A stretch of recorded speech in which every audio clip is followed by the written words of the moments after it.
Ladies and gentlemen, welcome back to The Alternative on the Hibiki TMD channel. Fuck! You know what? I'm rolling with it. I don't give a shit. I'm back. We're back. Travis, James. Come on! You did it right. I mean, I don't know what you got it right. Did I? I feel like I feel like I kept stuttering. You know what? Fuck it. I don't give a shit anymore. You're your own worst enemy right now. You were fine. Yeah. I was about to say, like, I thought about it, and then you just gave up, like, when you got it right. I swear to God, I thought I got it wrong again. Let's turn those frowns upside down, because goddamn, it's good to be back, man. Finally. Yes. Alternative.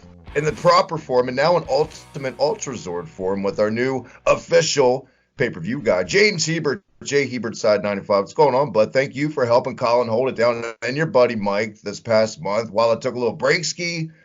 By all means, though, man, where can everyone catch you real quick, James, and all your boys and what you do?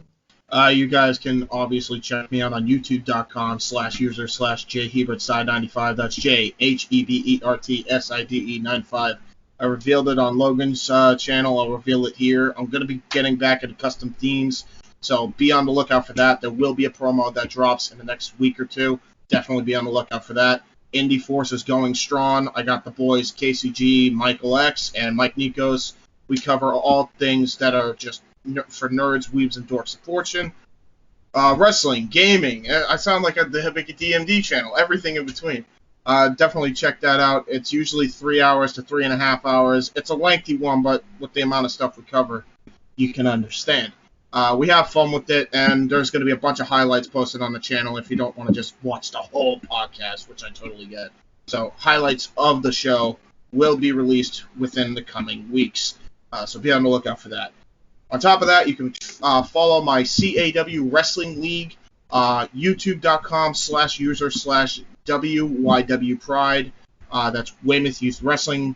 That has the 2022 season intro, where we're actually going to be doing 52 weeks of television, or quote-unquote television, where it has a regular show and then a house show. So if you're counting, doing the math at home, that's 124 shows in the year 2022, starting in April. So all the way to 2022 to 2023 in April, we're going to go a full year of content. That I'm very much looking forward to. It's not even. You're a sick man. It's not even. I know. It's not even fucking 2021. Well, we were originally going to release it in 2021, and then COVID kind of fucked us. So. Look at Vinnie Mac over here planning the whole year ahead till next Mania. No, hell yeah.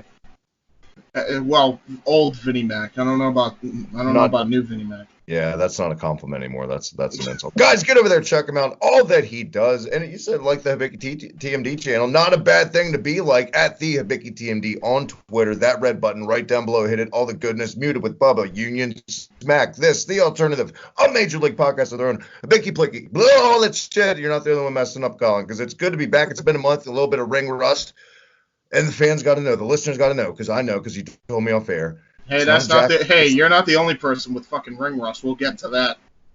Yeah, we'll get to that. It's not an Orange Cassidy jacket. You've stepped it up. You've evolved the gimmick. What are you wearing?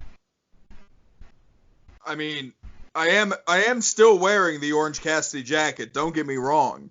However, I've decided to step it up. I've decided to, give a little shout to, Travis, to James, people who've, grew up with some of the older wrestlers, and so I have on the official Chalkline Shawn Michaels tank top. Look at that. Oh my god, that's vintage as fuck. Hopefully by the end of the year, we're going to get a Patreon going on the channel, and 70% of those proceeds are going to get you Zubaz pants to complete the ensemble. I guarantee you. Yeah. And then I'm going to shave my head, and then I'll full on be Mojo Rawley. Or Road Warrior Animal. There you go. So does that mean you're not going to just get hyped, but you'll stay hyped? Dude, I'm always hyped. You get hyped the Road Warriors way from the 80s, man, Colin, where can everyone catch you before we get down to business? Because we got such a big-ass show to cover this week for our grandioso return. It's going to be a long show, probably longer than we normally do, but on the bright side, I only ever plug one thing. Follow me on Twitter. It's all I do. I do this, and I live on Twitter. Follow me on Twitter at UberTieGuy. Ah, liar. You do TikTok too, you TikTok sensation, supposedly. I don't want anyone ever to find my TikTok. I want to be You TikTok said you famous, were you said you were a but TikTok celebrity. What do you mean? I am, but that doesn't mean I want I want more people to find me, but I want it to be random. I don't want to tell people how to find me there. I just want them to stumble upon me one day and say, "Okay, fuck it, let's see what this guy's up to." Just do wrestling, dude. Just do wrestling TikTok memes. You'll be fine. You backed yourself in a corner now too, because even if you don't want them to know, they're gonna go out of their way now because you're embarrassed, and they're gonna want to know what's so embarrassing. So you got to let them know either way. Dude, just be like me. Embrace your embarrassment. Fuck it. I mean, hey, as of recently, my TikTok. I cried over CM Punk, and I fucking embraced that shit. I'm pretty sure you can embrace hashtag crying James. I mean, on the bright side, the only thing my TikToks have been recently is just my slow mental decline due to quarantine and me plugging my clothing deal I sort of have. Go to getclotheslined.uk. It would probably help if I actually knew the website, but it's in my TikTok bio, so if you find my TikTok bio, head to the link in the bio, get yourself a nice quality wrestling shirt. Hey, there you go. Or two. There you go. Speaking of things that people might want to forget and all that, we've seen a lot of old heads in wrestling, like the Jim Cornettes and all this, coming out about their thoughts on certain parts of Double or Nothing.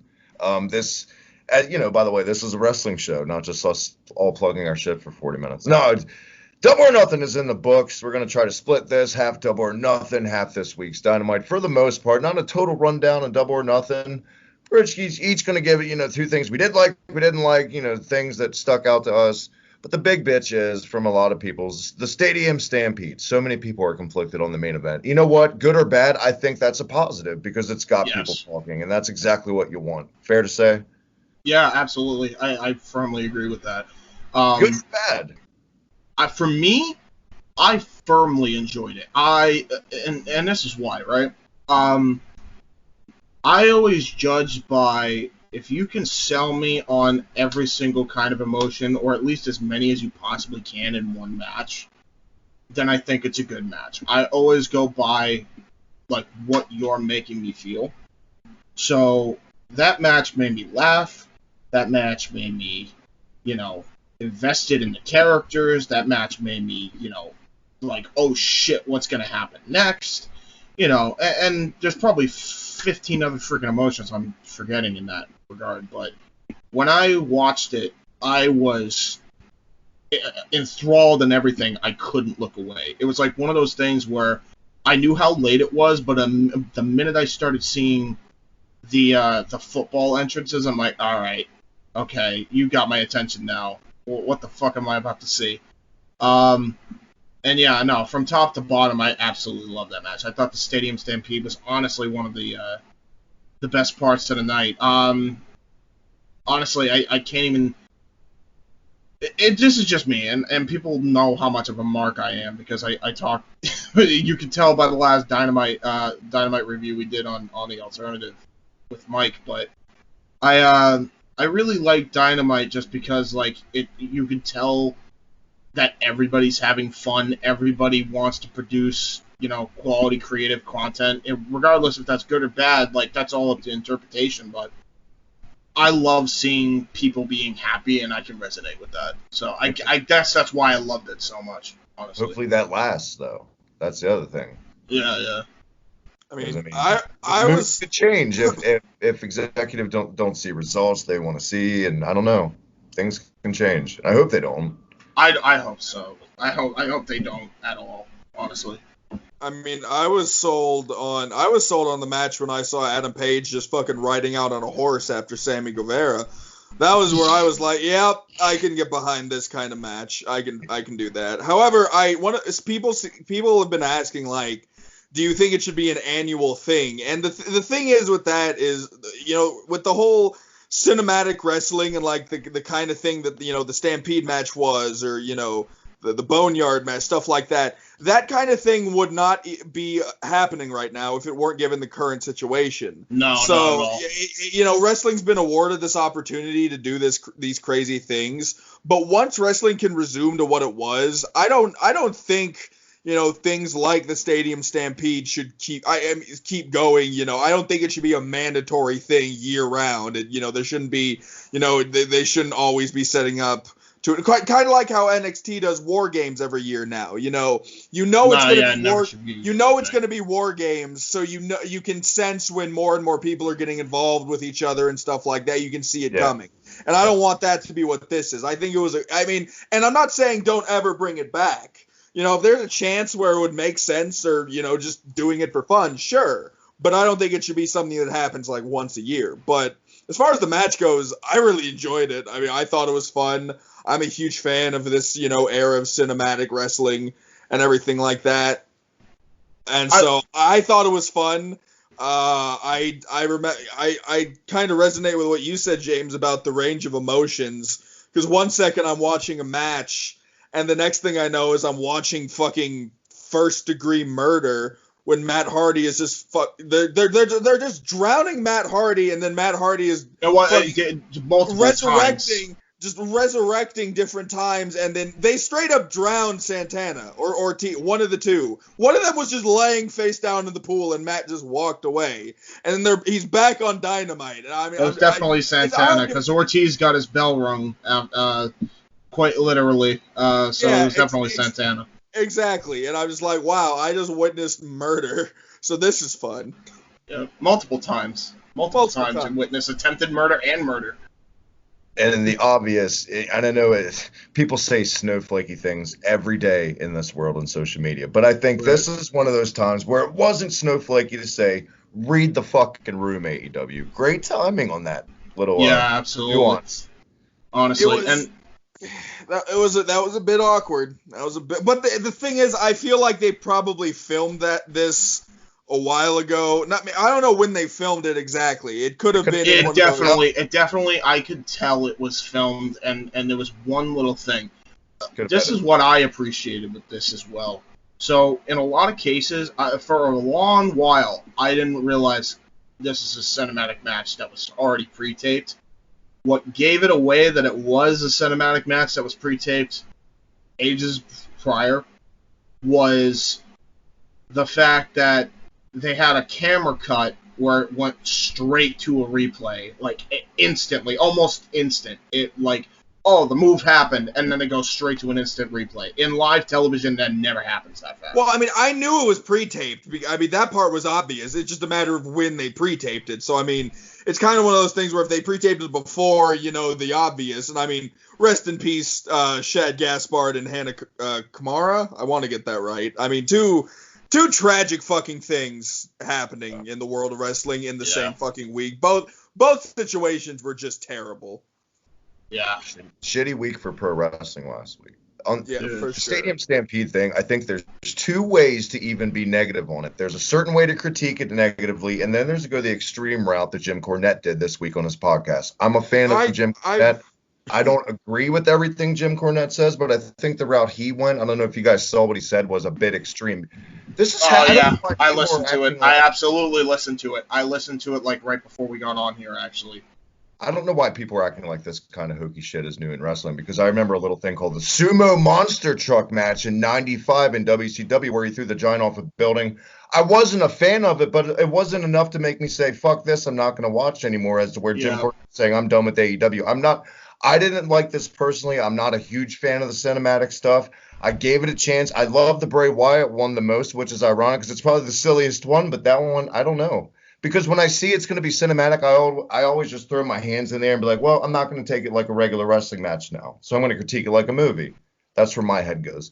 The thing about it is, I didn't feel that way with this match, actually. I think it's easy to say, though, the AEW one felt more like a match than the WWE version. Absolutely. No, for sure. I was wanting to chime in when you were saying that and say, you know, the differences between, you know, how this is done and how WWE's is done is WWE is shot like a movie. They're shot like action scenes. They're shot like movie scenes. These ones are, they still have the look of a match. I mean, you can tell, shit's not quite the way it should be, but it is shot more like a match. And one of the kind of popular, I don't know where it, necessarily like falls on the scale, but there's an indie promotion called Riptide Wrestling, and they do it in a mix of both in a way. They have wrestling matches, but they're kind of shot in a cinematic way, and they're one of my favorite promotions to watch. And they do it in a way that I would want to see, WWE and AEW do it if they were, if they ever have cinematic matches, again, stuff like that. I think another thing to point out as well is you could tell that Matt Hardy I think he structured this match through thick and thin because he knows how to do these kind of matches and also how to present it to where it doesn't feel off from the show. I mean, he's kind of like Impact all the whole time he was there during that whole broken run in Impact. I mean, he was kind of like the godfather to cinematic wrestling at this point. Yep. That between that and what Lucha Underground did, it kind of like it set the tone and kind of like set the precedent sort of how it should be done. Yeah, absolutely. And I feel like that's what made it possible. I feel like Matt Hardy and Lucha Underground is kind of like what made it possible for what WWE and AEW have been doing throughout the whole pandemic. I think the funny thing is you mentioned Lucha, and everybody says that they're the first to do the cinematic match, but I always go back to this one point, and it does count if you actually break it down. The first ever cinematic match that I ever saw was the Motor City Machine Guns Generation Me, aka Young Bucks, empty arena match, where the only way to win is that the opponent was incapacitated. Even before that, halftime heat, The Rock. Yeah. And you know what? Jim Cornette, I'm pretty sure he liked that match, and everyone praises that match. And see, that cinematic wrestling match is done right. Here's another one. It's way back, and it sucks. It's not good, but that the match that got Dustin Rhodes fired from WCW, where him and Barry Darsow, it's the King of the Road match, where it goes from like night to day transitions because the editing was said. They were on a tractor trailer driving in WCW in like 94, 95. It's awful. Bro, here's the thing with this. Jim Cornette. That's what I'm saying. People are acting like this is something new. They're so offended that wrestling's turning into this now. But this is nothing new. It's always been this way. And here's another thing. And this is what makes him the most hypocritical out of anybody there, right? He hates these kind of matches. He hated the fact that there was like a bunch of weapon spots throughout the show, and he doesn't like that, right? Here's the problem with that. And I mentioned that with the whole unsanctioned match. I ranted about this actually on the same podcast we ranted on Del Rio on the Inforce. We covered that AEW got that ridiculous fucking fine by the Maryland State Athletic Commission. And that was for the match between Jon Moxley and Kenny Omega at Full Gear. And instead of just saying there was actual barbed wire, base, unfortunately, right? When they said there was actually, instead of saying there was actual barbed wire on the broom and the bow, because that wouldn't have been enough. I guarantee you that wouldn't have been enough for them to be like, but they were probably safe with it, and they were going to completely rule that out, and they weren't going to give them the thing. But then this guy, I don't know who he was, but Jim Cornette complimented him. I don't remember his name now. He was an old WCW announcer. Basically said that, but they used a pick, an ice pick, and a spring with barbed wire on it, which, as I said, all the weapons in that match, if you look at it, were all faked.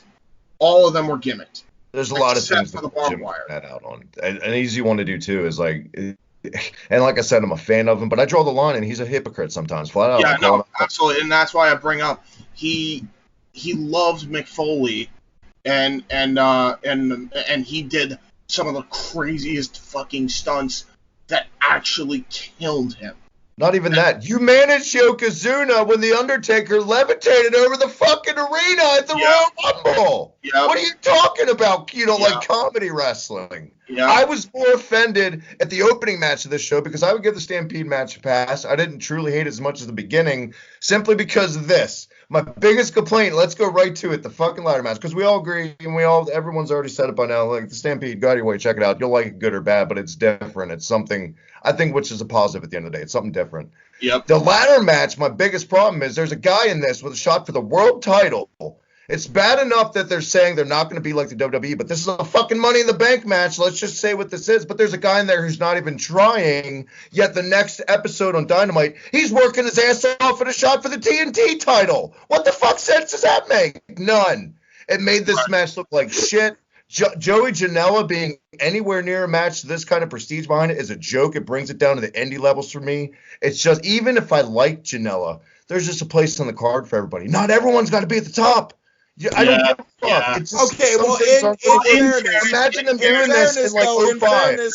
Imagine that. No, real quick. That's just like Randy Orton, fucking Batista, Edge, Chris Benoit, Redacted, whatever you want to call him, Eddie Guerrero. They saw awesome ladder match, and Spike Dudley's in there. Fucking goddamn Crash Holly. That would still not be a terrible match, though. If you But put I mean, Spike. What if over half the match was Crash Holly and Spike Dudley, though? And you got a little bit of the serious guys. In fairness, Joey Janela wasn't even originally in the match. They was were Ray in it so fucking much. It was Ray Phoenix. You got to remember that. That was another thing. You're probably scrambling to find a guy. I would give them a pass on that. That being said, you're entirely correct. You're entirely correct on Joey Janela even being in the match, and it kind of brings it down a slight bit because. They could have sprinkled him in, but by sprinkling him in, I saw him in there for like 20 fucking minutes. You know what the problem was? You know what the problem was with Janela? And this was one of my main gripes. Disclaimer, I love the Cage stuff, real quick. I liked everything they did with Cage. I'm fine with it. I was wary on Taz, but this week's promo we'll get to later, but Taz, I liked it. Those parts of the ladder match were done fine. Yeah, the stacking shit on Cage was maybe a little much, but sometimes it's fucking wrestling. People, get over yourselves. But this is Colin can admit I've been the biggest guilty pleasure for me has been Orange Cassidy. I dig that. I dig it. He's but this was too much for me. Where he just stood. He like, come on, man. Now maybe I wouldn't shit on it so much. Like if I said he wasn't being serious in a battle royal for a secondary title an episode later. That doesn't even. Hold on. All right. So back to Janela real quick, and I'll get to Orange Cassidy in a minute. But I want to make this point with Janela. The reason why I agree with you on Janela as far as in the match, and here's why. The big problem that I had, even though it wouldn't have mattered because it does kind of bring the match down a little bit, even having him in there. But again, I give him a pass because they had to find a replacement pretty quick. But it was almost like instead of trying to work like Joey Janela, he tried to work like Ray Phoenix. Did anyone else notice that? Like how fast, like he was too fast for his own good. Like he was messing up spots. The only good thing that he did throughout the whole match, honest to God, was the minute he came out and did that flipping senton from the stage. That was like the only thing. Everything else was goddamn awful. I'm sorry. It was awful. Like I feel bad for guys in SCU that go out there and try to bring some credibility to this shit, and then they got to. And you know what? Like I said, it's not every guy in this match I had a problem with, but I thought there were the shitty parts of this match stood out so much. It took so much out of this match for me, where it was a total opposite of what I thought it was going to be. Because I was hyped for this match going in, Colin. I mean, I was hyped for the match going in, and I was pretty hyped for the match when it ended. I mean, this should come to no fucking surprise, but I like Orange Cassidy. I like Joey Janela to some extent, at least. Everybody here likes Joey Janela, but everybody here likes Joey Janela. I think we can all admit that, but you can't deny that he looked like. Hold on. Don't offend Travis like that. Joey. That's what we get for assuming, James. You said publicly on Twitter once that you like Janela, like you're saying, but while also critiquing him. I remember this. I thought it wasn't assuming. I'm sorry. Anyways, but yeah, so like I said, I like Janela. I mean, I was just I was sports entertained, I guess. I didn't see any of the shit he was doing as bad or awful. I mean, here's the thing. You know, if you go into a match knowing you're not going to win as a pro wrestler, you know, it doesn't matter. I feel like you should just have fun with it and go all out. You know, no pun intended. just have fun with it. And so, and I mean, I can understand where you're coming from, Travis, with the Orange Cassidy thing. Yeah, it doesn't make a whole lot of sense in hindsight that he's just kind of, Don't tell me playing wrestling's supposed to be fun. Don't fucking say that. Not when it's a company who's trying to go mainstream. Don't you dare go that route with me, because I'll shoot it down like a clay pigeon. I wasn't going to. I was actually just agreeing with you. It doesn't make a whole lot of sense for him to, be playing that up, and then the next night, in the final 2 against Jungle Boy and throwing out Superman punches and everything like that. But at the same time, it's Orange Cassidy. Real quick. Sorry, Colin. Has that turned into the new, like, hearing women's revolution every 10 minutes? Like, hearing wrestling is fun. It's supposed to be fun every 10 minutes. Is that the new cringe line you see now? Like, oh, shut up. Well, all right. So I think you can have fun watching wrestling. I think that's the better way to say it. But yeah, there should be some credibility. Would you have more fun at an NBA Finals game if your favorite team made it all the way to the finals and you got these expensive ass tickets front row to the game where they won the championship, or would you have more fun if the Harlem fucking Globetrotters came to town, James? I mean, yeah, fair enough. There's a balance, and I want wrestling to find that balance again. And it's either too much one way or too much the other WWE way, where it's so serious and so fucking plain Jane. You know what I mean? You can't Let me add a counterpoint to the Orange Cassidy gimmick, because I think it's misconstrued. I don't think the whole gimmick is that he was lazy. I think this is what they were going for. Now, hear me out on this. I think what they were doing with this was a fucking idiot. He doesn't understand a ladder. Idiot, and he doesn't understand how to do a ladder. He was doing ICP. If you notice throughout in his gimmick, and this is what I noticed when actually watching it back, and I noticed that even watching it the first time, when he watches other people do it, then he starts picking up on it, and then he starts doing it immediately, and then he starts to try. So the gimmick is he's dense. It's almost like me, like when right. This is a very good analogy. Like, for autistic people, right, a joke will go over people's head. Like, for me, I've had, like, tons of jokes go over my head over the years. It's kind of like that. So I feel like that was the role that Orange Cassidy was playing here. I don't think he was being lazy. I think he was being dense, and then he was more of an observer, learning almost. Like, I dig the gimmick. I think it's a hilarious gimmick when it's done right, but I feel like, yeah, he should be doing that. Then he should be in a ladder match for the TNT title, not the world title. That's just and honestly, that's fair enough. But again, they put him in there, and I totally understand that point. But I don't think the gimmick was he was being lazy and didn't give a fuck. I think he does give a fuck. I think that was the gimmick. Even though he's sloth-like in nature, I think he did give a fuck. I just don't think he knew how to do it. And I think that's the gimmick anyway, that he didn't know what to do until he saw people climb up the ladder. I feel like they did exactly what they should with the winner of this match on Dynamite this week. They did exactly what they should have did. I said it on Twitter. I said, do it now. Not with Lance Archer. I said either him or Brian Cage. They had Cage go out there immediately had Taz talk shit, the stare down with Moxley.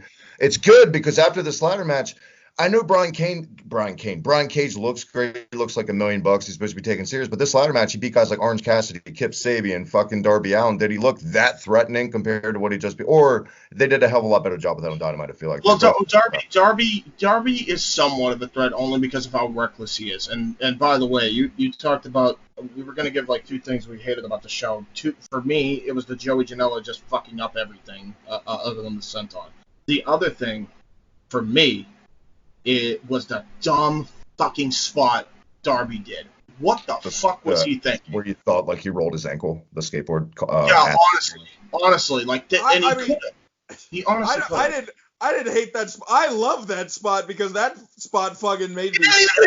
He didn't even fucking hit him. Here's the thing. It fucking worked. It was a spot to shock the audience, and it fucking worked. Here's my thing with Darby Allin. I don't hate his spots. I hate the fact that he never hits them, and it makes him look like a dumbass. It's how he's booked. Like, Jeff Hardy would eventually hit a swanton off of something once in a while, not often. Right. Like, I thought he would hit his ankle too. I'm glad he didn't. I thought for sure he broke his shin, but he didn't, so it worked out. Well, it was I understand he wants to do the whole skateboarder, and like, could he have figured out, this is what I would have done. Like, if I'm Darby, instead of doing that stupid ollie that he did from the top of the ladder, why not do the fucking coffin drop with the fucking skateboard on his back and then actually hit his opponent instead of risking his entire fucking promising fucking career? Let's not make any bones about it. He's like one of the most popular acts on there, and he's risking it by doing something that fucking dumb. Why not just take a flat back bump on a fucking skateboard and call it a day? Yeah. You know what I mean? Like that would have been. It would have still been risky, but that would have been far safer than what he ended up fucking doing. For sure. Well, I guess the other big one, guys, the crown the first ever TNT champion, Cody and Lance Archer. Yep. Colin, go ahead. What was your take first on this match? I thought the right person won. Yep. I don't. If Cody would have lost, I've been saying throughout the series of the show that, with it being, point blank obvious that the Elite as a group are the, shoot owners of the, company, and they all have actual roles and shit like that. It books them into a corner where they can't, give them all the titles and, make them win every single time. They have to balance it out, or they're going to get shit on. At the same time, at the same time, they can't always lose, because then they lose too much credibility. Yep. And, Cody lost his feud with MJF, if I remember correctly. Cody's, been through a lot. He can't, challenge for the AEW World title ever.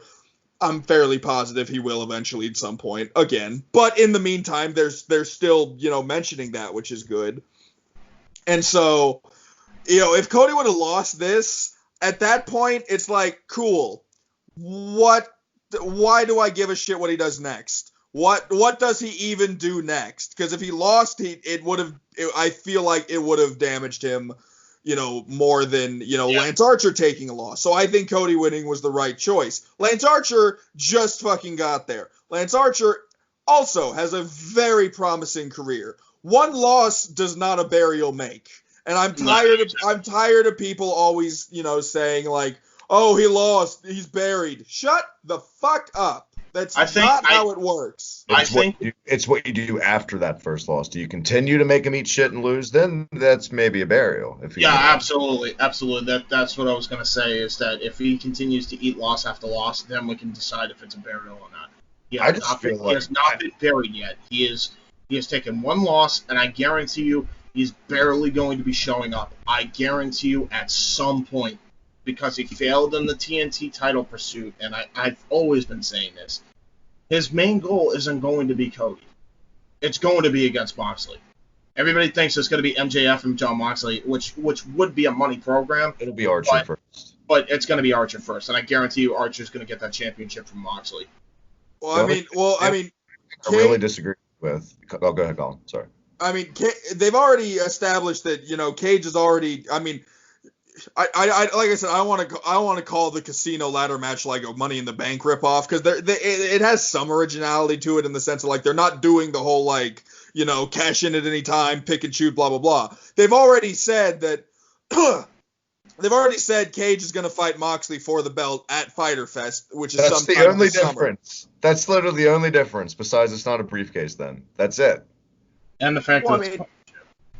What do you want to do? I mean, there's only so many original ideas in wrestling. How about just have a wrestling match and use your ranking system and have fucking wrestling matches? You don't have to do a gimmick match. I think that's the problem in WWE today. We have pay-per-views dedicated to gimmick matches where it nullifies the one after it. TLC pay-per-views, by the end of 4 hours of that, you don't give a shit about the main event TLC match because you just saw 3 of them before that. It's too much. I think it would have worked for Cage to have the poker chip, even though it's not an original idea. Why not make it like the Money in the Bank concept? Because, like, AEW has shown that they can keep credibility for guys. Like, sometimes they screw up, but most times they can with their ranking system. They do a very good job of that. They actually shown that they can do that. So why not turn that into a Money in the Bank contract thing? And then have them cash it in the next 12 months. I don't understand why they had to be like, you know what, we're going to have them cash in that Fyter Fest. Not that I'm not going to like the match, because I know it's going to be a good match, but is it too soon for Cage to even challenge him? I'm going to derail for a second, but I'll tie it back to Cody. I still say, and anyone can come at me on Twitter, on this, in the comment section, the most passionate the fans have ever been invested in any match in the history of AEW to this point, as we record this, is still, in my opinion, that match, which was a fucking masterpiece, Dustin versus Cody. Yes. That match brought tears out of people, and it was a simple grudge wrestling match. It was more shit like that. And it was a grudge wrestling match turned into a repeat of Dusty and his brother embracing and asking for him to be his tag partner. It wouldn't be as irritating to see him do more and more, and I know, and it looks like they're getting desperate because of ratings. It's not because the ratings are dipping. I hate when people say they're panicking, so they're doing these. No, it's almost impossible not to do a gimmick match in pro wrestling, especially on a weekly televised one. I kind of gave Impact a pass more for this kind of shit, the X Division, all that crazy shit, because they didn't ask themselves as what WWE isn't doing. AEW is. We're going to be different. We're going to be the sports base. We're going to be an alternative, hence the name of the show, blah, blah, blah. And they're going back to they're sucking into that magnet. Just like, why does Dixie Carter or Tony Khan, all these people just think, and people like Tony Khan, who claims to be a historian of wrestling wasn't always like TNA and WWE wrestling before that, when it was just pure emotion, like we got Dustin and Cody, just shit like that more, and less is more, and people were ready for just kind of that seriousness. And again, every point of a boom period in wrestling, it was when people were taking it the most serious. The Mega Powers, Andre Hogan, Steve Austin, McMahon, people believe that shit, and it's documented. If people want to say that's not tradition, pal, the fun Blink era, that shit is fun to go. King Mabel puts a smile on my face every time point in their fucking business history. Let's be real. I just want it to have a balance, and I don't want to. I have so much to say on it, obviously, and I have taken a month off. Whatever, I'll shut the fuck up. But to turn it back to Cody, I don't think it was a burial of Lance Archer, but I do think truly also, and anyone can come at me once again, Cody Rhodes can't be hurt by a loss either way, especially as the Jeff Jarrett of this company. I don't give a shit. The only prominent match he's really won, in my opinion, is that match with Dustin. The match with Shawn Spears, people have already forgotten about. The MJF thing, yeah, he technically won. The cage match he won, that was cool, but he could have lost all that. Every time on Twitter when AEW has brought up a guy jumping, it's always a Cody's listening ear, Jeff. It's always a Cody meme. It's not a fucking Jericho meme. Cody is the face of the company. It's not Omega. It's not any of these guys. He is the Randy Orton, the Dwayne Johnson, the John Cena. He could lose every match for the rest of the year. The people are still going to love Cody Rhodes and want to see him cut one of his tremendous promos. I'll give him credit. Dynamite's promo this week was kick-ass. Really good stuff once again. Yeah, but no, I thought he could have lost, and it could have gone either way. I like how it's going that kind of John Cena U.S. Open Challenge feel to it now in a way. Yes. We'll see. Well, that was the other thing. On the topic of Archer and Cody, that match, I really think that the right guy won, and the reason why I think Cody actually winning is better is because one, he's got. I don't think that was the end of him and MJF. You got to remember that was the only match that he had, and the program is far from over. That's going to be like a Flair versus Sting for this company. They can always go back to that. Absolutely, they're not going to blow their load. Like here's a good example. Like WWE will do this stupid thing where they'll do match after match, like pay-per-view after pay-per-view after pay-per-view for their fucking sagas now. Where it wasn't the case like that. They're trying to bring it back to that old school way of we're gonna bring this back, we're gonna revisit it in like 6 months' time. Like at All Out, I guarantee you the match is going to be Cody Rhodes, MJF for the TNT Championship. Guarantee it, right? And that's probably when it's gonna have its new details and the gold trims and all that. That's when it's actually gonna look good. That's when it's gonna be in like. Can everyone shut the fuck up about a belt for 5 minutes? I'm so sick of hearing about this belt. It's not done. Get over it. At least there's something. Yeah, exactly. And I think the reason why and to your point of him being the Jeff Jarrett, right? I actually disagree, and here's the reason why I disagree heavily on him being the Jeff Jarrett. Jeff Jarrett, when he was in TNA, put himself in every single position, every main event to win the NWA World Heavyweight title on a constant fucking basis. it was so infuriating, and it got a good heat, but if you look at it, it was like all it was the Jeff Jarrett show for the longest fucking time. With Cody, it's not that. He had his one match. He had one match. Go Vern Gagne, go Fritz Von Erich. People love those guys. Were heroes in those days. Yeah, exactly. That's why I think those are better comparisons. Like, you look at Cody. Cody's a babyface. First off, he wasn't a heel like Jarrett was when he kept giving himself the fucking belt. He tried to beat it shit the bed every time they tried to make him. Exactly. Cody had his one title match. He said that if he lost, he would never have the title match ever again, and I'm sure that's going to change later, but that's basically an excuse to not get the championship right the fuck away. Yeah. You know, and he instead of going for the world title, he decided to give a new championship prestige right out of the gate by winning it and then doing an open challenge every week on TNT. Yeah. So I think Cody being the guy, the first TNT champion, is actually going to benefit hugely for the brand, especially considering the fact that, you know, it's gonna like catch people's eyes. Like, wait a minute, TNT has their own like wrestling title, and then it's gonna show Cody, and it's like, oh wow, you know, this guy looks legit, and I think that's what you want. And to that point, I don't think it would have been good to necessarily give the title to some big monster already, because with Cody, you know, I could believe if he lost an open challenge, you know, in a few weeks, in a month, whatever, or something like that. And I mean, I don't know where they're going to go with the title or with Lance Archer, but I mean, with Archer, it's like, you know, if they gave the title to Archer, he would have to then go on some monster fucking run for like 6 to 8 months before he could lose without it kind of like, you know, because if he lost so soon, it'd be like, guys, what the fuck? With Cody, it's like Cody could lose in a month and it would be fine. Yeah, and it would actually get somebody over as well. And here's another thing to add to your point, Colin. And I'm not, no way am I saying these programs are in any way comparable, right? But they already made that mistake already with Riho and Nyla Rose by not having it. They need to have a balance, right? They need to know when the heel should be the first champion and the babyface should be the first champion. They got it right with Jericho, and then they misused with making Riho the AEW inaugural AEW Women's Champion. I agree. They didn't want to make that mistake again.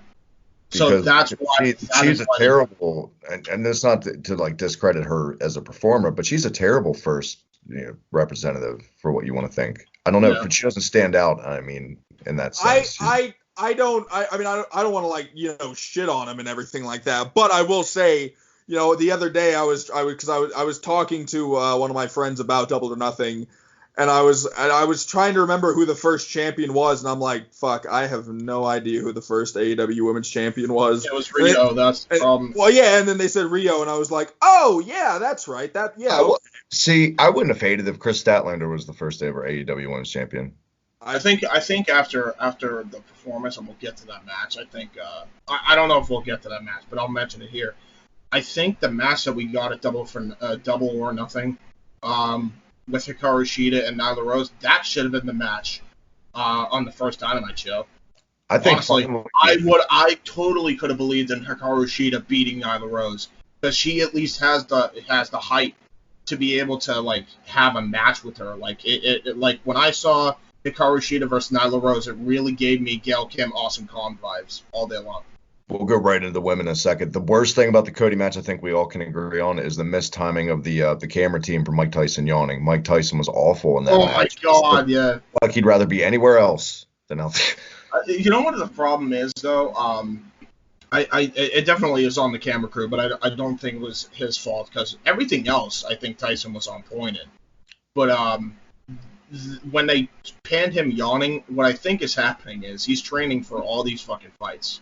You gotta remember, like he's training right now. He's training to go up against Tyson Fury, or potentially going up against Tyson Fury. We got the complete opposite on Dynamite. He was too excited. It was like, calm down, dude. He's like giving the gun show right in Jericho's face. And his all I know is Mike Tyson has a busy fucking year, because I mean he has the Tyson Fury fight which is going to be a hell of a fucking fight to promote because Mike Tyson, Tyson Fury, what the fuck? It's the battle of the Tysons. I'm totally looking forward to that. And you know, not to jump ahead of ourselves, but I mean, with Dynamite, now he's going to fight Chris Jericho, maybe? Like, Mike Tyson's going to have a fucking resurgence in 2020. Dude, Mike Tyson's just coming back in the limelight for sure. And the thing is, like, it doesn't matter if he wins or loses. The fact that he has the balls at age 53 to do this again, already makes it. Mike Tyson. I saw Bart Gunn's back in the limelight. Let's call him up. Fuck it. Mike Tyson, I'd be down. I'd be down for that. Mike Tyson could kick anyone's ass at this age still. So, I mean, he could kick anyone's ass at 53, let alone if he was in his prime, let alone if an opponent of his was in their prime. He can kick anyone's ass if he wants to. Well, that's the thing, right? So, again, bringing back to the wrestling, I think that's the reason, though, why he yawned. And so not to blame it all on Tyson, not to shit all on Tyson. He's training, I think, right now for, like, 3 different fights. He's got a fight with Holyfield, he's got a fight with Tito Ortiz, and he's also got a fight that potentially with Tyson Fury. I don't know if it's potential or not. He did say he accepted the open challenge. And now possibly Jericho. And then Marco Stunt the next week, and then Tony Khan the week after that, and then Nyla Rose, and then blah, blah, blah. And Mike's just taking on the world. It's the final run. It's the last world tour for Iron Mike. No, we'll get back to Iron Mike later. Shit, he's going to be fighting for charity, and he'll take on all comers. We'll get back to Iron Mike later. I think, can we all agree again, too, not to make it one of those episodes, but we're all in agreement where it's finally nice to see the women's title on someone that not one side can bitch about too much or the other side on Twitter can bitch about. It's someone that I feel like everyone collectively agrees on deserves that fucking belt for once. Nobody can really bitch about. I firmly agree with that. She definitely has about time. Jesus Christ. I feel like we got that with Drew McIntyre right now. Finally, everyone can shut up and bitching about a champ for 2 seconds. We got that with Shida now, Colin. I mean, I'm excited for it. I like Hikaru Shida. She's probably one of my favorites in AEW, along with Chris Statlander. I thought Nyla Rose had a really good run. I mean, I feel like it did more and was better than Rio's. So I mean, I thought it was a good length. I thought this was the right time to take the belt off of Nyla Rose, and I'm really excited for Hikaru Shida and her reign with the belt. The one thing about Nyla and everybody, and I ranted about this, I think, last week on The Alternative, or a couple weeks back. I don't know how long it's been now. But I hated the comparisons. It was almost like they were hating on her to hate. And look, she's definitely not the most technical, but I really didn't mind Nyla Rose as champion. And you could tell she gave a shit. And they were comparing her to Nia Jax, and I'm like, dude, that's why. Not dude, even one that. injured the fuck out of people, accidentally, because she's just incompetent and doesn't give a fuck to get in any sort of, competency in ring and, to protect her opponent. The other one is the complete opposite, where she tries too hard to protect her opponent and look too soft, which has actually vastly improved in the last few appearances we've seen Nyla Rose in, by the way, I want to point out. So, again, I think people were just hating on her just to hate. Nyla Rose is way better than Nia Jax, and I don't get when people say that either. And it's more of a case of it depends who Nyla's working with, honestly. Yes. I just started not liking the run really towards the end, where it was just like the 2 weeks ago or whatever, that silly run in where she hit her with the cane, like Homie the Clown on In Living Color. I thought that was funny. I thought that was fucking hilarious, to be honest. You got your kendo stick, bitch. She just started adapting the Natalia gimmick by the end and just kept saying bitch for no reason and blah blah blah and just I don't like it. I think the best promo she's cut so far is the Queen of this Hive. She was a better champion than Riho, in my opinion. Yeah, I think she should have been the first champion, or it should have been Hikaru Shida as the first champion, like all along, not fucking Riho. My other favorite thing about Double or Nothing was the MJF Jungle Boy match. I really like that. It was more of an old school. My God, absolutely. Old school feel, new school elements. Exactly what wrestling should be in 2020. I didn't think MJF and Jungle Boy could have such a great technical match like they did, but they've had it before. And I think MJF and Jungle Boy is probably like one of the dark horse sleeper match of the night candidates. It was a fantastic fucking match. The highlight of that match for me was when Jungle Boy does the Frankensteiner on the apron to MJF, and MJF literally, he stands on his feet in a daze and then takes a flat back bump right after. That sell was fucking gold, bro. I love that match. That like everything about that match was like, I don't know what it was, but it screamed back to a time where it was like hold after hold. It felt classic, like they were trying to pin their opponent to the mat. They weren't just trying to do moves for the sake of doing moves or trying to do a big move to keep them down for 3 seconds. It was, let me pin your shoulders to the mat any way I possibly can. I will find a way to get your shoulders on the mat for the 3 count. It gave me, and I'm not saying this is comparable again by any means, but it really did remind me of like Benoit and Angle back in the day, and their like mat clinics. I'm not saying it's on the same level, but it was very, very, very, very good, and that's what it felt like to me. It's like I miss that kind of stuff, you know what I mean? And it kind of added a lot of variety to an already variety-filled card, you know what I mean? Like that was a nice change of pace from, you know, the ladder match, which was some points hit and other points miss. So. Yeah, totally. I think my only complaint in any Jungle Boy match isn't even his fault. It's still more and more ad nauseum each week. Jim Ross trying to put this kid over, and I get it, but there's a line, and it comes off as so much, and it's like stop trying. So, and it's always Jungle Boy Jack, Jungle Jack, Jump Up. You got to say his full fucking name every time. You can't like break it down to one syllable. It's always Jungle Jack Perry. Jesus Christ. I hope fans don't turn on him because now obviously he's won the Battle Royal, the overpraisal by Jim Ross each week. I hope it doesn't turn into this resentment from people just tired of hearing about Jungle fucking Jack. I think, honestly, though, I think he should go by Jungle Jack. I don't think Jim Ross is even necessarily wrong because Jungle Boy is a money name, but if you go by Jungle Boy and then it turns out, oh yeah, that's also Jack Perry. Eventually, with his credentials of who his father is, his Hollywood background, he's a good-looking kid. He's gonna have to leave the Jungle Boy gimmick behind eventually and turn like a Shawn Michaels cocky women's ladies man heel at some point. I can totally see that. I can totally see that. But even if he doesn't, and he does it while he's in mid Jungle Boy gimmick, just Jack something. Well, you can do the whole Jungle Boy Jack Perry and it will still get over. That's my point. If you see Jungle Boy's a money name already and then you add Jack Perry to it, and then they realize, oh, that's Luke Perry's son, then that's going to get, you know, people that are, you know, into cinema, and that will bring a whole new audience there, you know what I mean? So. What do we all get our little grade books out here in a grade double or nothing? Colin, you first. What is your overall synopsis? I mean, I thought it was a good show altogether. I was a huge fan of. I really liked the whole of the TNT Championship tournament. I thought Chris Statlander, Penelope Ford was really good for a last-minute match that was put together because of the injury with Britt Baker. I thought Dustin and Sean was Dustin and Sean. I was so certain Sean's perfect 10 had popped out for a second, but it was just Tully Blanchard. So that was a hell of a time. I can't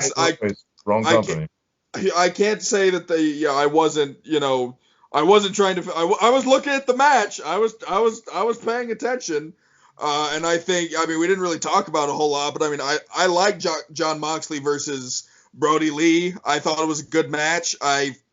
Moxley was the right choice. I think it's too soon for him to lose the belt.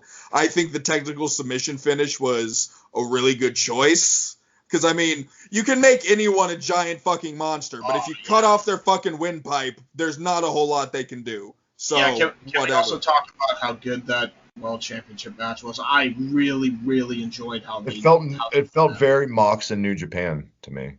Hard-hitting, high-paced.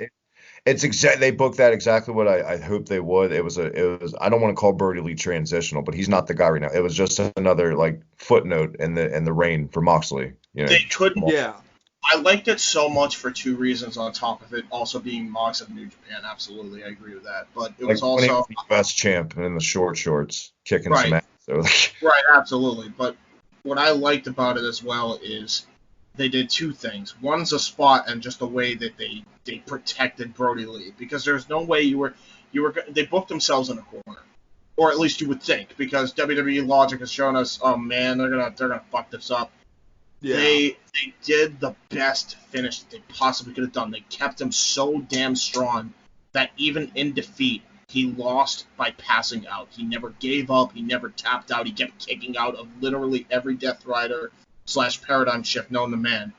And the spot of the night on that whole match, and it brings me back to ECW Heatwave 98, where he did the elevated paradigm shift through the fucking ramp, and I'm like, yes.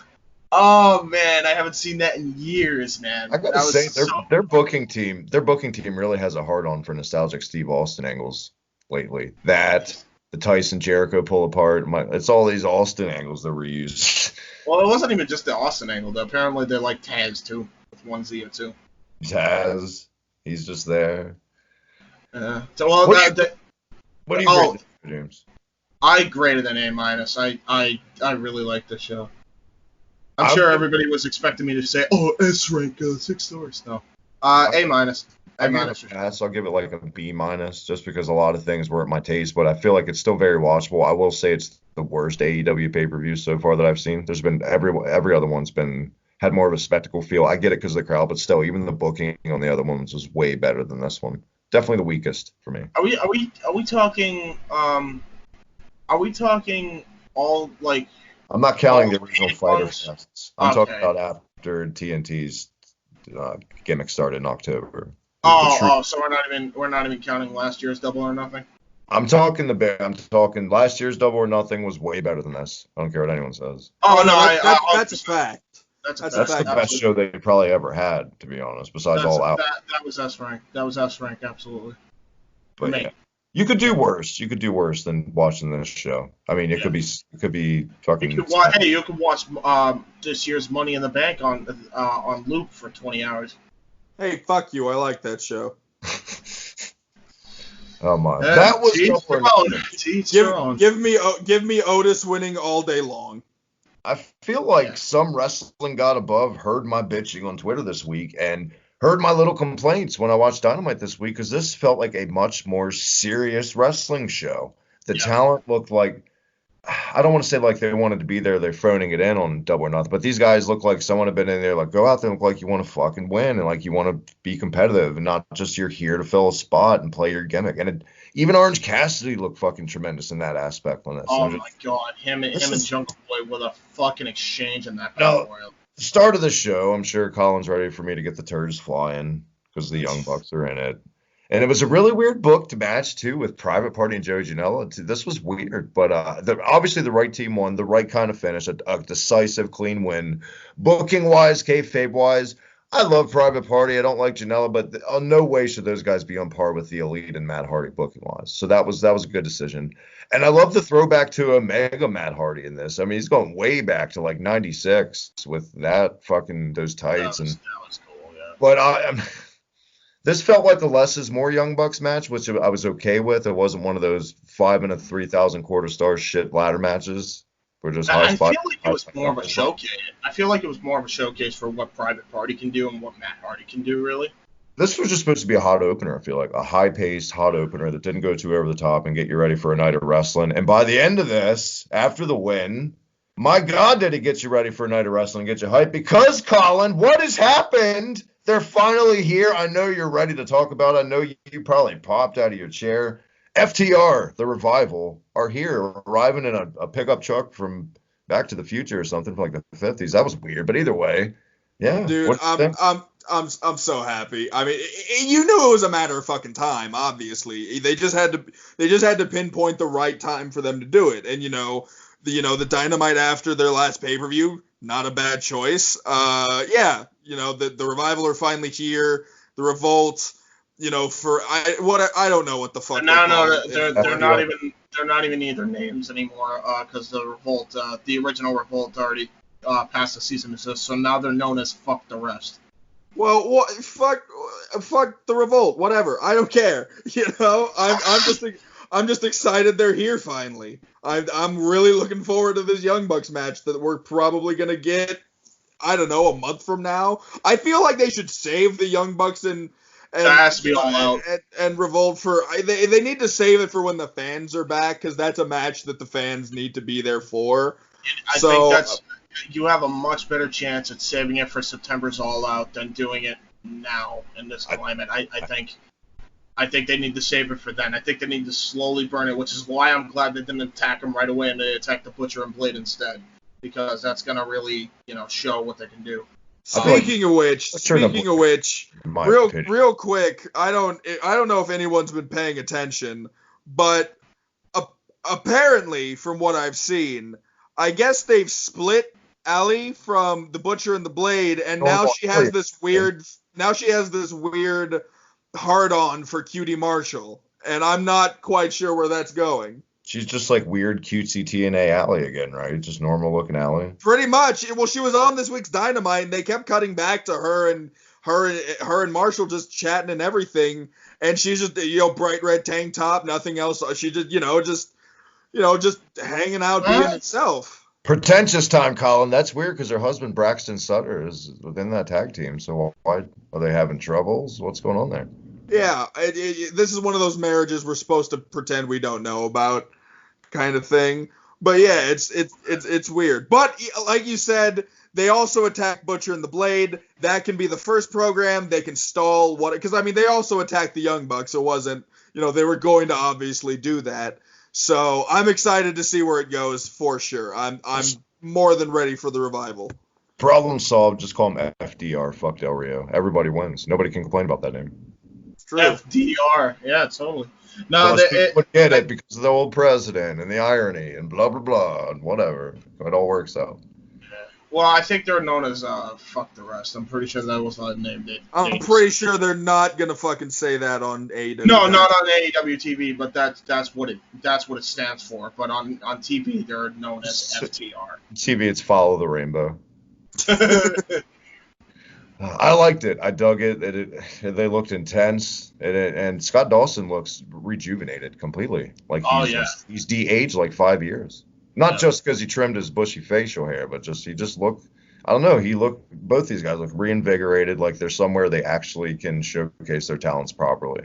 I will say their new in-ring names are very like early NWA-esque for me. Cash. I don't even remember what they were called again. Harwood. What are they? Cash Wheeler and Dax Harwood. Jesus Christ. Dude, that's Porn Town. It sounds. Dash Starwood is a Star Wars character to me in my head when I hear it. Dax Harwood. Something. Or Guardians of the Galaxy. Something. I don't know. We'll see. Well, for me, I think one thing we should point out is I don't think they're exclusively signed to AEW. I think they even said that while they are going to be in AEW, they're also going to be traveling all over places, and they're looking to prove why they're the best tag team. So I don't know if they're going to do a whole Austin Aries belt collector deal with the tag titles, but that means, if that's true, that means we could see a match between them and the North, which that's like one of the matches I'm fucking looking forward to the most. Well, I don't think they would go anywhere where I don't think they'll be on Impact or anything like that. I will say, Moxley obviously is, bouncing back and forth between New Japan and AEW. I'd love to see the revival in New Japan for sure. If that's the case, if they're not exclusive to AEW. They're not going to be exclusive, but I think they're going. Tony Khan's also going to let them go to Impact on occasion as well. I think they mentioned on Jericho's podcast that they wanted to go on Impact.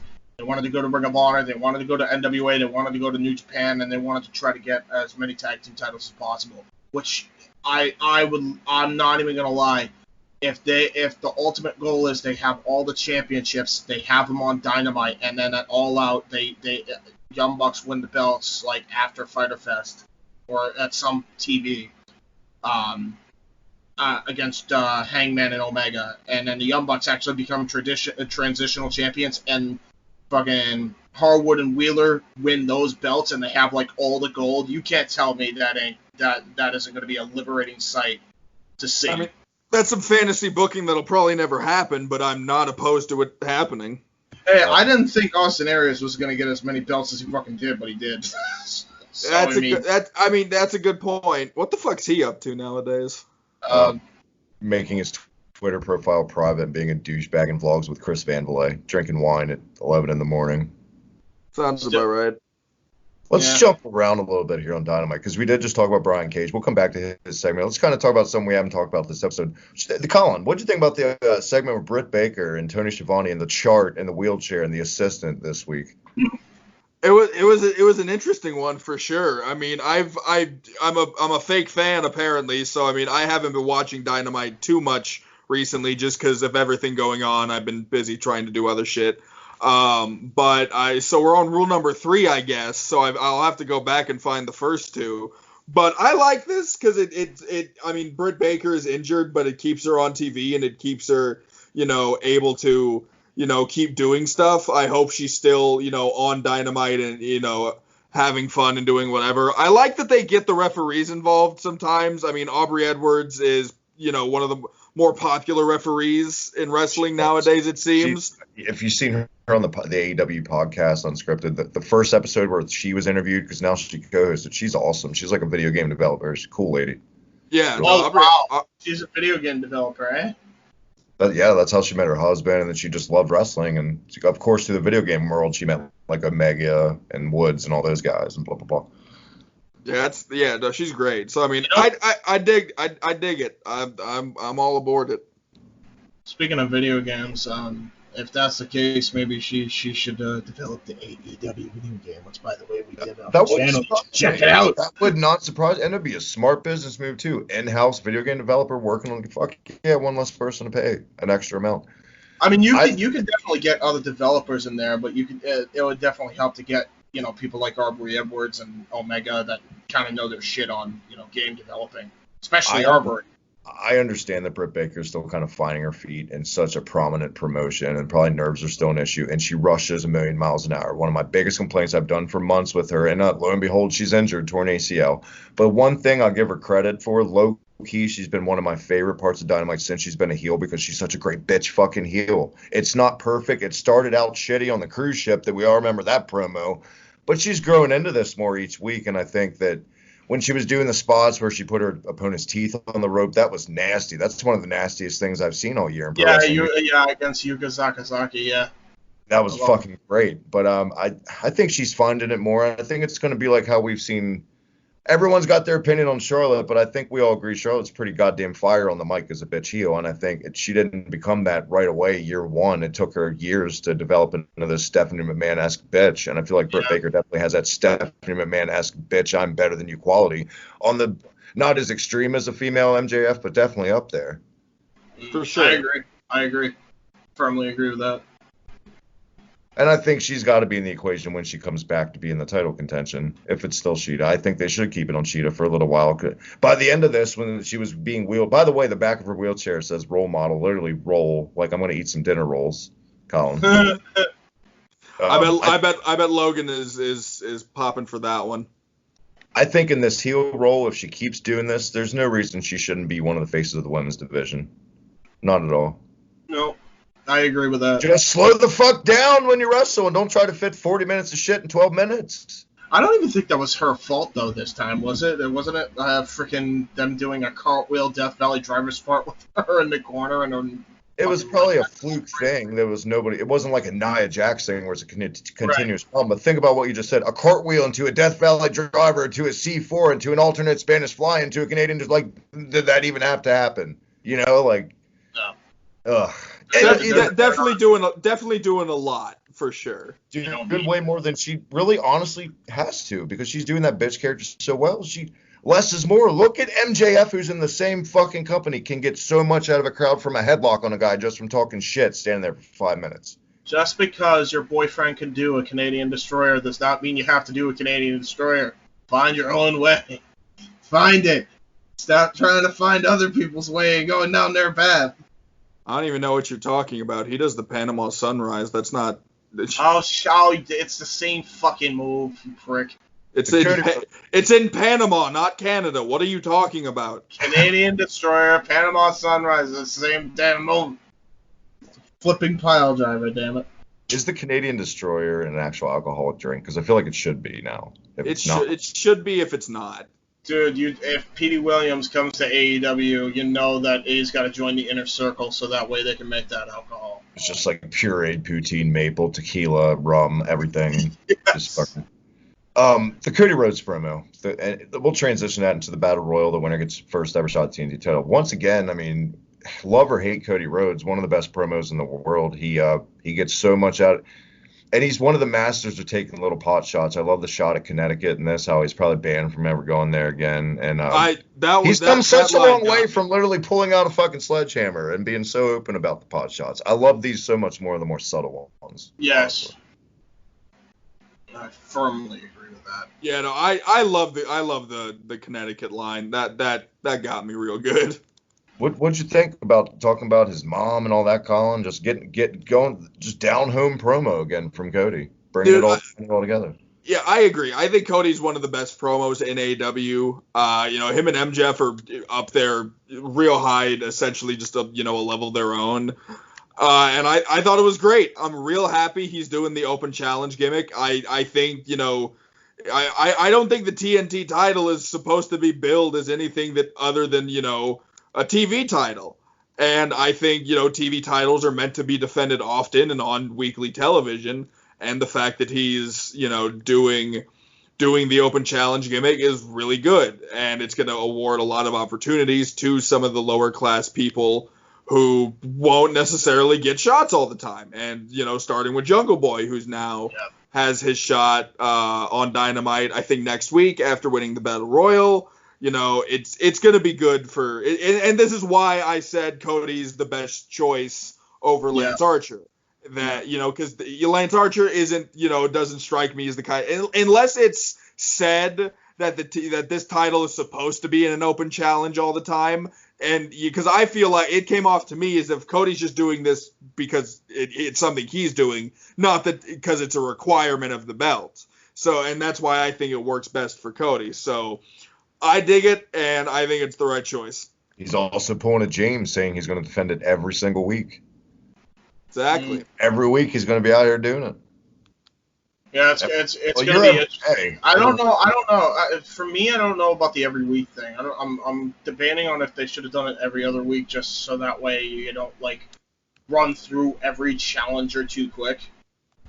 That would be my only problem with it. Otherwise, yeah, this promo was fucking fire. I love it. I could see that too. They're going to run out of fucking guys eventually. Unless they start doing Pineapple Pete's and guys like that. Hey, you know what? I would not mind seeing Shug D versus Cody Rhodes. I think that could be actually a very good match. Probably. Let's go back to Brian Cage and a little enhancement. Speaking of enhancement talent out here, doing exactly what he should do. Literally murdering this guy. Just stiff as hell, launching him. I don't like that he kind of does Wardlow's finish. They both have the same finish and also the same fucking gimmick for the most part, just not a suit. Too big, Dominic. That's becoming another. I know people can also say you can never have enough of these guys, and you can have too many guys like this in your company. These big shit kickers where they cancel each other out. I'm like, Brody Lee, Brian Cage, Lance Archer, fucking Luchasaurus. Yeah. There's another one I'm forgetting, but I know it's. Who's that guy? Fucking Luther. And over half of the guys I just mentioned have old WWE alumni as their mentors now. That's becoming another growing thing where I want them to explain more next week why Taz is there. That's the only thing. I agree with that. There's no explanation. I think what is good, though, is that they should, even though it is WWE alumni, it could be WWE alumni, WCW alumni, it could be fucking indie alumni. I don't give a fuck. As long as... First off, explain it to me, and I agree with you on there, Travis. But I do like the fact that they are bringing the concept of a fucking manager back and not just leaving it for one specific person. Like Arn Anderson's, the coach of Cody Rhodes. You got Jake Roberts as the manager of Lance Archer. By the way, I just happened to umbrella it by saying WWE alumni. It could have been any promotion, doesn't it? The fact that they're old wrestlers now mentors. They weren't just managers like a Jimmy Hart. That is definitely missing in pro wrestling. Guys like Larry Sweeney was tremendous. Rest in peace. He's one of the last real managers. Who was that girl from Lucha Underground? Prince Nana, that one guy who's in NXT now, who was what's his face? He's with the giant dude in NXT. No, I'm talking about manager. Oh. What was her name? Katrina? Was it Katrina? Yeah, it was Katrina. Yeah, no, they need to get her. I think you know what I think would be here's Here's my opinion. I want Lucha Underground characters in other promotions because I think Mil Muertes and Katrina as just in a different aspect would be amazing. So I get you add them to the. I was gonna say you add them to the Dark Order. That group has a whole lot more legitimacy. No, you make him debut and then kick the shit out of Evil Uno and then he takes over the Dark Order. Yes. I also wish, this is completely off topic of that, but I wish that Zelina Vega, they wouldn't let her wrestle at all. She's much more effective as just a manager for me. I don't like her when she's a wrestler. It pisses me off that she is a wrestler, but she still does the stupid, falls off the apron and then she's incapacitated spots. Right. I always hate that's so dumb. I see that's the one thing. If managers, I don't mind that spot if it is a guy like a Jimmy Hart or like a Paul Heyman. They're not wrestlers, they're just managers. But if you're a former wrestler or a current wrestler and you get hit off the apron or knocked, shoulder tackled, why the fuck are you incapacitated for the next 20 minutes? Oh no, in my high heels, it's more devastating because of my dress clothes. Bro, the dumbest thing about that is too, they did that on WWE television now, and they're doing it to death with Zelina Vega. And then you look at her involvement of the in the Aleister Black and Andrade match, which was a fucking great match from NXT TakeOver New Orleans, and she did get involved, and the only time she had a bump was towards the end of the match where it actually played into the fucking finish. Yeah. And I'm like, why? Why are you making this so difficult when your own backyard and a whole nother company that's next to your backyard is doing this better than you? Why? Was Moxley too casual and goofy, or did he bring it all home for you guys by the end of this? I thought he was real. I'll be honest with you. I thought he was real. The first Jesus Christ that was uttered when he saw Brian Cage, the Brian Cage highlights from Double or Nothing, I was like, yeah, no, that sounds real. I was iffy until the tail end where he was doing that little weird twitch on the stair. Like the stare down sold me with Moxley because he looked off kilter and like he was literally a little crazy. Until then, I thought he was a little too laid back for, I don't know. But it was. I think John Moxley as a character is Jonathan Good as a person. I don't think he plays a gimmick. I think he just acts like himself, and that is what turns into his gimmick. He turns it up to 11. Although, if you had to put a gimmick label on him, he is the pure definition of a chaotic neutral. He'll be chill in some cases, and he'll be fucking crazy in other occasions. Kind of like a Kevin Owens in a way. Yeah, just short little extreme spurts of it. But not fucking Spain and neutered like the main roster does with fucking people. What did you think of this way to showcase Brian Cage, James? I thought that despite a few lines that were stuttered by Taz, I thought that the fact that Brian Cage had Taz on the mic speaking for him and how dangerous he is, and Brian Cage just staring menacingly down, John Moxley, and I'm like, and then he gives him the ultimate catchphrase of beat him if you can, survive if he lets you. And I'm like, oh man, now this fits so fucking good, because if anybody should look like they have that catchphrase, it should be Brian Cage. I don't know. It felt great. It felt great to hear that catchphrase again, and it felt great to hear that for Brian Cage. I've been the biggest Brian Cage mark. I'll even say I'm a mark for him. I've been the biggest Brian Cage supporter since he first showed up in Gut Check all that time ago, and the fucking idiots on Impact decided, you know what? John Silver was better than Brian fucking Cage.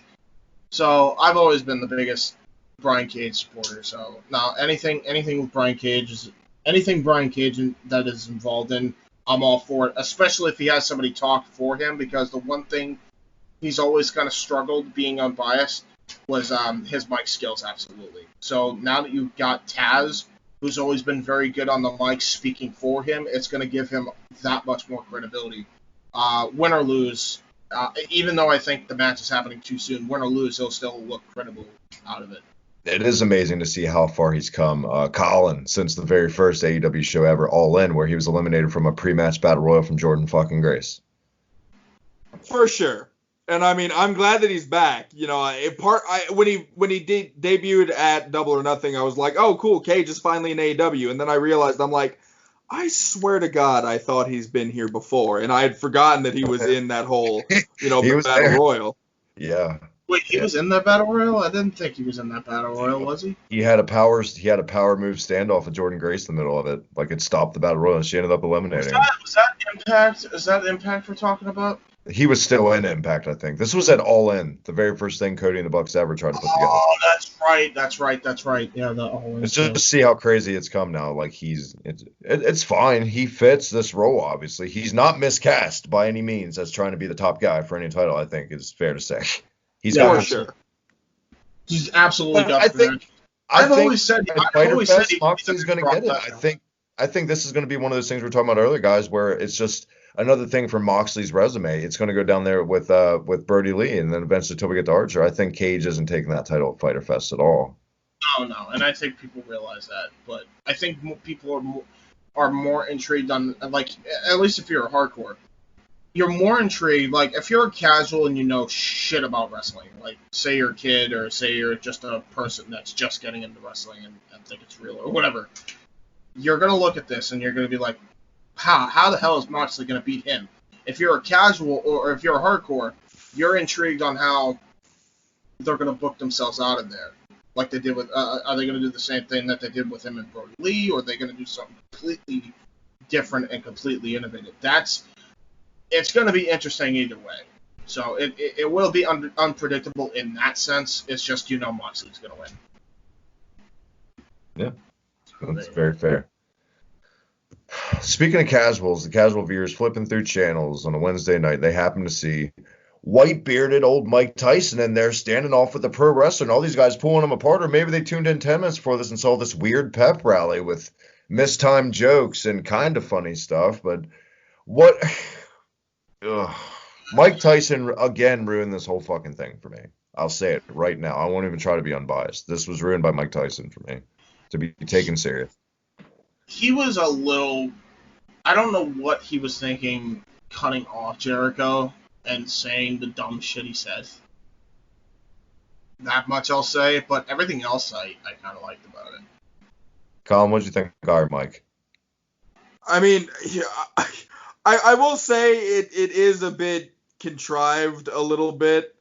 That, the only reason this is happening is because of the one time on Raw 10 years ago that Tyson, sucker punches Jericho. And I remember watching that. I full on remember watching that live on Raw. I know, and that's weird to me. It's weird to me that I know exactly what moment this is, and I know exactly where I was when it happened. And it's weird to me that 10 years later, this is happening again, and like it's gonna be a match, no doubt in my mind. There's no doubt we're getting Mike Tyson, versus Jericho. But it was fun to me. I liked it. They had the Vicky Guerrero coming out with the fucking cheerleaders and shit like that, and you had who was it with Tyson? It was because I know they were all like MMA. It was Henry Cejudo, Victor Belfort, Rashad Evans. Yeah, like that's a badass fucking group of people right there to back you up.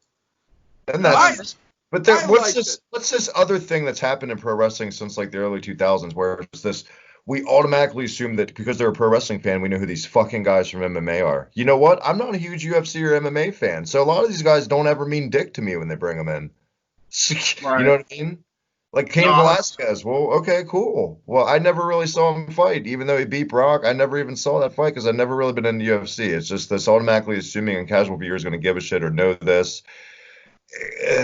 I don't know, man. The only time, and I mentioned this on the Indie Force, the only time you really can do something like that is in a video game. Like if you just introduce the player to a video game character. Like say you have all these guys on the AEW video game, and then all of a sudden you get, like, just as a wild example that I don't think would ever happen, but say you get like Conor McGregor in the game as well, and then like it's like, oh, I wonder who this guy is. Like you bring him in AEW and just be like, look at the McGregor. We got the McGregor. Okay, Why? There's the off chance that a casual could tune in and see these guys, then become interested enough to learn about MMA. That happens, but way more rarely than someone just not giving a shit because they're just not informed about who they are in the first place. I feel like. I mean, here's the thing. I've said it once and I'll say it again. Sure, you should definitely have things that, if a casual viewer scrolled across, they'd be like, oh, what's this? Let me get interested. But not everything in wrestling has to be for the intent that, oh, let's try and bring in casuals. I think in wrestling, it's perfectly fine for them to, have things for wrestling fans. There's nothing wrong with that. Not when the main angle. Okay, you said your first thing out of your mouth when you thought this Mike Tyson segment was it was fun. Not one thing that Mike Tyson has ever done in his entire career except The Hangover was a success financially because it was fun. It's because it was serious. This got over with Austin because people believe this shit. This, you can see right the fuck through it, not only because it's already been done with the exact same fucking guy 20 years ago, but now he's 20 years older, and you got another guy who's 20 years, dare I say, past his quote prime. He still gets it, in my opinion. Jericho's fine. I'm not saying that, but it looked like we'd been here and done this before. It felt like we've been here and done this before. Yeah, it might have been fun, but at the end of the day, again, I think here's the on problem. TNT. They're on fucking cable. They're investing so much money in this. I'm pretty sure they want casual people to catch on and become fans of this. They're not doing this for the hard diehards, all of it. They wanted this to be the mainstream water cooler talk when I feel like this was going to end up being more meme-worthy than anything, just like Tyson yawning at ringside 3 nights before. Right. Well, here's my critique on that as well. I think while it still would have felt like we were going back in time, and by the way, I'm with Colin. I did love this shit, but I can see your point. And while I feel like what kind of turned me off slightly, and probably for more fans that knew of the Tyson and Austin feud, was he didn't look as mean. He looked like he was just having fun out there, and I'm sure he was. I'm sure that was genuine feeling, but he didn't too much. He looked like he was He didn't put on the gimmick of the baddest motherfucker on the planet. He looked like when he was at the Hall of Fame inductions, he was like playing to the crowd, doing the muscles. See, that was the last thing I was going to say. They could have revisited this this could have worked if it would have been done well, and it wasn't done well on Tyson's end. Jericho did what he could. He fucking did what he could. I'll say what it is. This wasn't done nearly as well as what Tyson was a silent killer when he did it with Austin. He wasn't out there flapping his face, basically. I will say that the minute he opened his mouth, he kind of killed the program. Wrestling by the way, we still gotta watch these guys work a fucking match. I don't know if oh Jesus. I mean, wrestling can't always move forward if they try and emulate the exact same moments they've done in the past. I don't think the idea is they want it to be, Austin and Stone Cold. They don't want it to be that. They want it to be, they want 10 years from now us to be talking about Jericho and Tyson and shit like that. So, I mean, it's fine to me that they're not trying to make it go down the same exact route. I think honestly, now at this rate, they're going to be talking about it, but they're going to be talking about it for all the wrong reasons. Like it's going to be in like a Wrestling with Regret video or something like that. If they continue, now this is salvageable. Anything is salvageable this early on. They can fix this, but in my opinion, right now, it's not getting a pass from me. You cannot. You would need a manager for Tyson. You would need somebody to talk for him. He cannot talk for himself. He never could talk for himself. That's why he was always a silent killer. You know what he can? You know what he can do? You know what he can do? Back it the fuck up. It doesn't matter if he goes out there. It doesn't matter if he goes out there and says some stupid shit. Mike Tyson is not good when he talks ever. I mean, have you ever seen any of the celebrity roasts he's done? He's terrible. But he'll kick your fucking ass. I'm aware, and I know he's. Then they need to tell someone needs to get in his fucking ear before they bite theirs off and say, "Look, Mike. We're trying to make people really buy into this shit. We get it. The internet and everybody knows the ins and outs. But could you not literally flex your guns and pull up your shirt and just showcase everything all cocky for 2 seconds and just look pissed off and not like you're really happy to be out there? Like tear his shirt off like Hogan, I would have been fine with that. He couldn't do it. I was popping on my scene like, oh my god, he's gonna struggle with it. He's struggling with the shirt. Okay, there it is. Yep. I couldn't believe that. If he had just tore off the shirt. But Colin's right. It's still Mike Tyson. He still break my jaw for even laughing that he did that. But I don't know, man. Here's my thing with it. As much as I like this segment, I really did, and I firmly enjoyed it. I think what would have been way more effective is if they cut some more time off the show and found a way to fit him on the show by himself, and then have Jericho come out and interfere with his announcement, even though he would have made it by that point. And I think what would have been more effective is Mike Tyson calls out Tyson Fury live on Dynamite. He issues the challenge there, live. Like, it's already been confirmed that, Tyson Fury said yes to the challenge, but he issues it live on Dynamite. So at that point, Tyson has to say yes, right? Or Tyson Fury has to say yes. The other Tyson. Well, Tyson Fury has that WWE deal going on, so I mean, AEW would get sued for that. No, they wouldn't. It's weird. It's like one company's got one guy for the fight, the other company's got the other guy for the upcoming fight. It's so weird. Yeah, but just because they have a deal with Tyson Fury, they legally couldn't sue him because they don't own the name, they don't own the intellectual property of Tyson Fury. Tyson Fury owns the intellectual property. Still an independent contractor, just like a wrestler would be. Right. In that case. So he can say Tyson Fury they would not get sued. He challenges him on Dynamite, and then Jericho comes out and interrupts him. Tyson is fuming. He's got the stare that he's had all those years ago with Austin because he interrupted him, and he's like, I remember what you did to me, and I've never been the same and all this shit. He's got this inner circle entourage. And that was a reference at like the guest host of Raw days, right? I'm assuming. Right. Right. And like say you could have even done it in the main event. Maybe you didn't have to cut any time. Maybe instead of Jericho's pep rally, like it gets canceled by management or something. They do a backstage segment where they said, because you didn't win, we're not doing your pep rally. I'm like, what?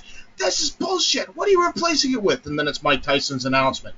And then Mike Tyson goes out there, makes his announcement, and then Jericho then says, I remember what you did to me on a Monday night. And then Tyson successfully tears his shirt off, and then the pull-apart brawl goes down. I think, personally, that would have gone over far, far better. Because, one, you're announcing a big fight that a lot of people want to see in Tyson Fury and Mike Tyson live on a wrestling show. That's the first official call-out for a boxing fight is on a wrestling show. And, two, you just set up a program between Chris Jericho and Mike Tyson for the future, whether it's a wrestling match, a boxing match, or whatever. And that will get people more talking. I, personally, as much as I enjoyed this segment, like I said, I think that would have gotten over way fucking better. I don't know. What do you think, Trav? I think if anything, it speaks a lot to the faith that AEW has to put this in the hands of Jericho to help get it over. And I think, if I was talking about it, it's still salvageable. If anybody can help end up getting this over by the end of it, it's Chris Jericho. Right. I feel like. Because even by the end of this, right before they faded the black and end of the episode this week, he raked Colt Cabana in the eyes and was talking shit to Colt Cabana. And Colt never got his heat back before it faded, so he just looked like a complete schlub, and Jericho owned him. So that got a laugh out of me. The guys doing the pull-aparts, I thought, did a good job. It was nice to see guys breaking kind of the face and heels shit. Like, you saw guys in SCU right there holding Jericho, and even Jericho remembered, oh, yeah, you're a baby, and he even did, like, get off me! Because he realized it was a baby face on him. So that was the old school in Jericho. So that part was fine. It's just like I said, Mike fucking Tyson. And by the way, Colin, did you ever think last year when we decided to start the show I'd ever say a segment where I threw it to you? What'd you think of Iron Mike Tyson this week on Dynamite, Colin? Did you ever think that would happen? Yeah, when we started this show, I mean, there's been a lot we've talked about where I'm just like, that's not where I thought we'd go, but fuck it, here we are. Who's next year? DMX? So at this rate, Jesus Christ. Dude, I can't wait. Intro comes out and he plays it live for Tyson. Next year, Double or Nothing post show. What'd you think of the Wu-Tang Clan coming out and destroying the Inner Circle at the end of this? My God. What do you think about ICP coming out and going up against a Wu-Tang Clan in gang warfare live on Dynamite this week? See, that's simple. That's when I quit watching and I quit the show when ICP did. R.I.P. this show. Hey, Travis, what do you think about Fred Durst finally making his big return? I don't know why you're asking me a question, Con, because I don't do an AEW show anymore. That would be my answer. Hey, Travis, what do you think? Since the days of WWF Raw, Limp Bizkit lead singer, Fred Durst. Fuck yeah. Here's my bold prediction for a year from now in all seriousness. Go. Hey, Colin, what did you think of the way MJF won the title from Cody at Revolution after Dixie helped him? Jesus. Oh, you know what though? That would actually work. I could see that actually. If you booked that right, that could work. You know. I would love MJF being like some distant fucking second cousin twice removed from Ethan Carter the third, and he's like, fuck it, I gotta manage someone to be successful. MJF Dude, just imagine this faction: Wardlow, MJF, Shawn Spears, and Ethan Carter the third. Done. Dixie manages them all. I wouldn't say Dynasty, but they just fucking re-signed with MLW, which is fine. I love MLW, but Dynasty was always best when MJF was on. Yeah, I agree. But you know something? You were talking about managers. Dixie could actually be a pretty good manager, so long as she's not the focal point. She tried at the end of her little run in TNA, but I don't know. She said Vicky Guerrero heat, she didn't have to be good. She had Vicky Guerrero heat, quote, / talent, where she didn't really have to be good, even though Vicky became actually a good fucking heel. Dixie never really did like Vicky did, but people just hated her anyway, so she had, baseline heat to begin with. I think they hated her because of the whole AJ angle, right? Like they could have that kind of heat with Brandy Rhodes right now if they would have done what I predicted they should have done Colin last year at fucking Revolution and have her fucking turn on Cody and go with MJF, but no. Fuck me, right? Either way. Hey, at least they got rid of the fucking Nightmare Collective. Well, and then, thank God now they didn't do that, because now we get clips of old men molesting her on Dynamite. Thank God that they didn't. And by the way, that's my biggest complaint in that Cody match. I can't believe I never brought up, so I'm going to do it here before people give me shit because they did on Twitter. No fucking grudge match heat in that Cody Archer match. His manager was molesting your wife, and you're out there tying up. And that's the reason why, if there was any chance for Archer to win the TNT Championship, it was blown up the fact that Cody didn't do a fire-up promo the week before and just attacked him. Yeah, I'm like, that's it? It's one of those dead giveaways sometimes, and weekly televised wrestling shows, how they book stuff like that. That was Dynamite, in my opinion. I'll go ahead and grade it right now. B+. Solid goddamn episode of Dynamite this week. Way better than Double or Nothing. I enjoyed it for the most part till the very tail end. I thought the Inner Circle pep rally, I've seen the Inner Circle do way better and have way better material to work with. This kind of drug on, and then the Tyson stuff just jumped the shark shit the bed for me. And for me, I had no real complaints to the rest of the show. Even Young Bucks match aside, I enjoyed it thoroughly. For me, I'll give it an A-. I thought the same way you did, but it didn't hurt my enjoyment as much as it did for you towards the end. I still enjoyed it for what it was. Again, I think if they went with my idea that I just pitched, where Tyson announces his boxing match and in mid-sentence of may the best man win or whatever the fuck, yada yada yada rah rah, Jericho interrupts him and says, you still have issues with me after that fateful night on Monday, and then, pull-up brawl happens there. I think that would have gone over way better, but it didn't hurt my enjoyment. I still enjoyed it for what it was, you know what I mean? There you go. Colin, what did you think? Somewhere between a B+ and an A- seems right for me. I thought it was a good show. I really enjoyed it. Not much to complain about. We didn't talk about it that much in depth, but I am really excited for next week's Dynamite with Omega and Hangman defending the belts against Kip Sabian and Jimmy Havoc. I'm really excited for that match. I think Sabian and Havoc look really good together. I think it works out really well. I love Havoc being involved. Weird. They are very. You wouldn't think that would be the last polar opposite team that would actually gel well together, but they've actually. Yeah, I don't think they're that polar opposites. I mean, one is obsessed with himself, one is obsessed with murder.